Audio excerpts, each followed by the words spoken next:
Staples. Welcome back to On the Record, your monthly source for intrigue and information in and around Staples. At least, whatever we could capture on the record.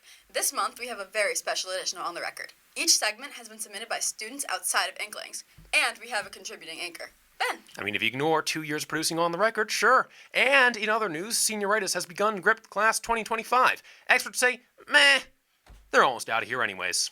First up this month, the Westport Youth Commission.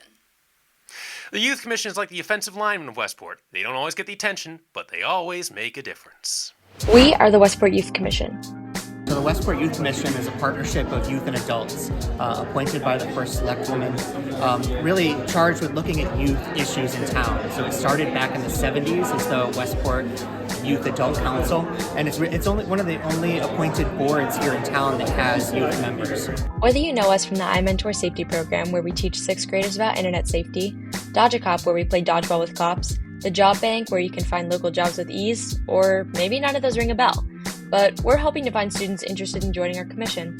I joined the Youth Commission because when we were in middle school, we did get the iMentor program, but I felt like people goofed off a lot when they were listening to it, so I wanted to come in and kind of change it a bit, and then I felt it was very important that everyone should be aware of digital safety and all things like that, so I started basically for iMentor, and that's how I also created Mini Mentor from iMentor. Taylor is spearheading Mini Mentor, an iMentor program but for elementary schoolers that is in a podcast style.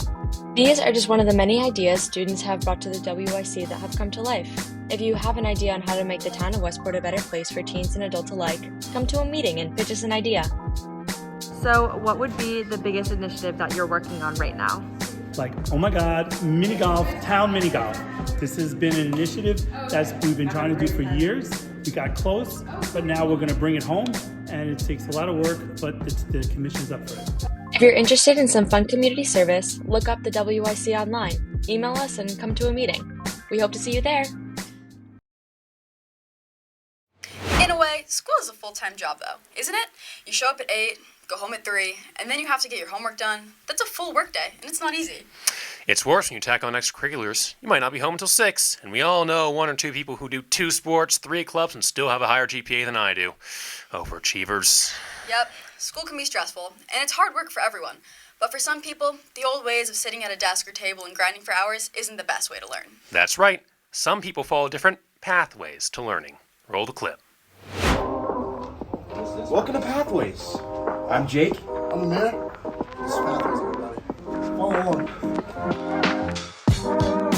Staples High School Pathways Academy is a small supportive program for students grades 11 to 12 who struggle with traditional school settings, with a focus on creating a safe, personalized learning environment.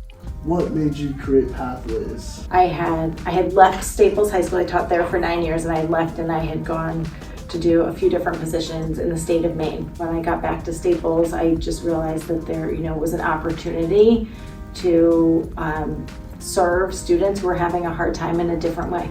I think I've always really wanted to support kids who might be having a hard time, and maybe in certain moments, of their life, things are not going as smoothly, or they're hitting some bumps in the road, and knowing, I've always believed that kids will do well if they can, right? And sometimes kids need other conditions in order to do well. I think the Pathways program is an awesome program. I know it serves a small community here, but that's just what we have created, a community. There are some students who don't necessarily thrive in the traditional school setting. Pathways kind of makes our school a little bit smaller. So I think for some of our students who might not have a great deal of success in the large school environment, this school within a school is a necessity. We've had tremendous success with many of our students who've already gone through the program and graduated. You decided to become a Pathways teacher? I think I decided to become a Pathways teacher because I was interested in a different experience at Staples High School. I think that a lot of the time I get caught up in the academics and the content, and being in Pathways, I get to see a different side of students and I get to connect with them on a more personal level. And it's very fulfilling. So that's one of the reasons why I became a Pathways teacher, to connect with students on a more personal level.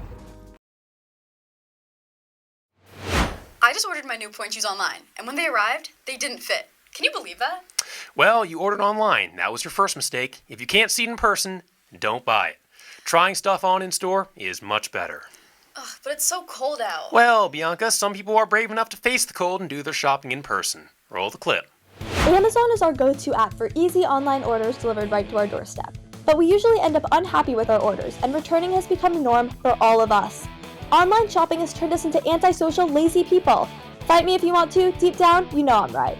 In order to show you the benefits of in-store shopping, I set my sights upon one store. Attitudes, dance, and activewear. I personally am here all the time as a dancer, but is shopping in-store for dancewear better than shopping online? I personally think so, but let's go find out.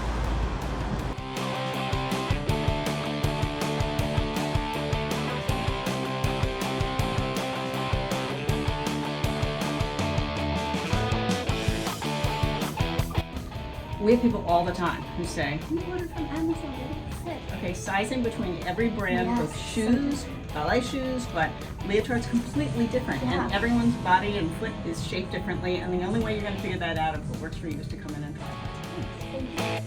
Maybe the Wreckord you work with. Let's go try on. I love this skirt. It's so soft and silky, but this sweater, it's not my favorite texture. I'm really happy I tried it on in store because now I know the kind of sweater that I'm looking for. Okay, I think we're ready to check out. Thank you so much for your help. I wouldn't have been able to get this help if I shopped online. That was such a worthwhile trip, and I'm so happy I went. It was definitely worth it being able to shop in store.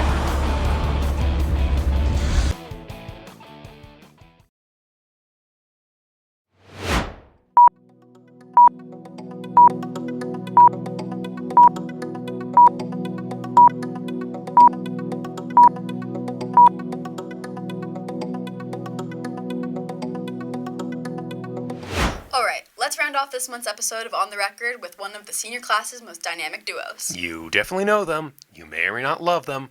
Russell and Emmett are back. Some might call this investigative journalism. Some might call this answering a question no one asked. But either way, it's what the people want. Roll the clip. I'm Russell. I'm Nathan. I'm Emmett. There's been some big buzz around the school about which water fountain has the coolest water. I was hungry before this, so I went to Subway, got us a cup for testing and a thermometer. We're going to test every single water fountain in the school, see which one's the coldest. We'll let you guys know. Let's do it. First up, we're outside the pool right now for my personal pick. I think this guy's going to take it all the way. We're going to measure this one, see how it goes. 9 degrees Celsius. We'll put a conversion on the board. And we're back with the track / Fieldhouse water fountain. And check out this parabola real quick. It's what you want. And we're gonna get Desmos check on the screen. That is the equation of the water fountain. The thermometer. And now we have the results. That is 8 degrees Celsius. That is our new first place leader. Famous band hallway. For all my band members and players, guys, we're getting 12 degrees Celsius. Oh my goodness. Fahrenheit checker right there. And we got my personal favorite now, under the bridge, first floor. Oh my gosh. 3 degrees Celsius. Oh my. Fahrenheit calculator. We are at the MSLC water fountain. First, let's do a quick parabola check. Oh, that's bad. That's 8 degrees Celsius. There you go.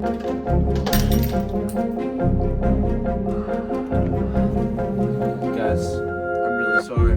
Miss Inetta, I'm sorry. Miss Inetta, I am sorry. We will get you a new thermometer. It's now 1:44 a.m. We've been analyzing the data for just around 3 hours now. And we have come to the conclusion of the winner. Under the bridge on the first floor. Thank you guys all for watching and listening. We love you, Westport. Shout out to all the fans. Thank you to all of our contributors, and remember, On the Record is always looking for your videos and segments. Reach out to us at inklingsnews@westportps.org to submit your videos, and they may be broadcasted in the future episodes. Freshmen, sophomores, and juniors, it looks really good on college application. Seniors, well, I won't even try to convince you. And on that note, that's all we have for this episode of On the Record. The year's not over yet, but February break is coming up, so you'll have a chance to relax soon. Until next time, Go Wreckors!